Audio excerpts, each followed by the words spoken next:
Hi, Shalu. It's always such a pleasure to chat with you. And I read your blog, and I have the privilege of asking you today about to elaborate on some of your ideas from your blog. So the question I wanted to start with was, what is it that a manager or leader can do to create an environment of trust, openness, acceptance, and inclusion in the workplace? What are some tips and tricks that you have? Yeah, thanks very much, Adele. It's always great to see you too, and I'm really excited to talk to you about this. I feel like, as I expressed in that blog post, that the manager in that example really set the tone really well.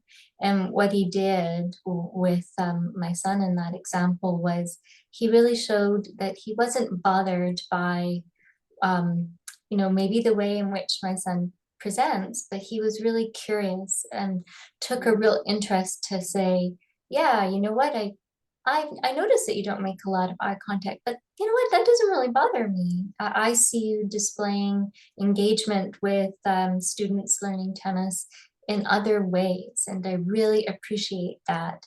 And it created this environment in which my son felt comfortable to then, disclose, to talk more about his neurodiversity.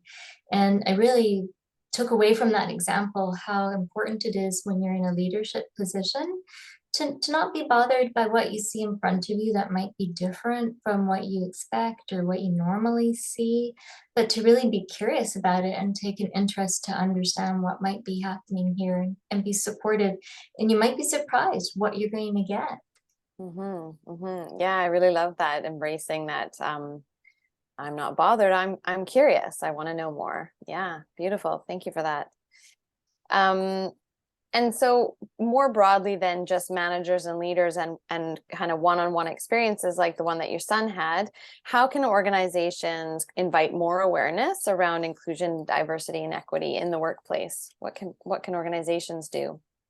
Well, definitely, I was talking about the leader. The leader has such a big role in terms of setting that safer environment and creating that context or conditions for staff, for people on their team to to really come as their whole selves and not feel like they have to protect certain aspects of their identity because they're fearing how that might be accepted. And the organization has a big role in this too, especially around our structures and the processes that we have, right from how we recruit, how we measure performance and what those standards are, and to look at them from a lens of inclusion, equity, diversity, and belonging and acceptance. So, what are our practices like? Do we still want our resumes to be in writing all the time? Or do we want to accept resumes that are a video introduction about someone who talks about their skills or and before, they come in for an interview, and might we want to allow our staff or people that are potentially interested in working in our organizations to offer different ways to share with us what their skills and experiences are. And I would say the same for like performance reviews, that we could look at our structures around performances. What are we measuring?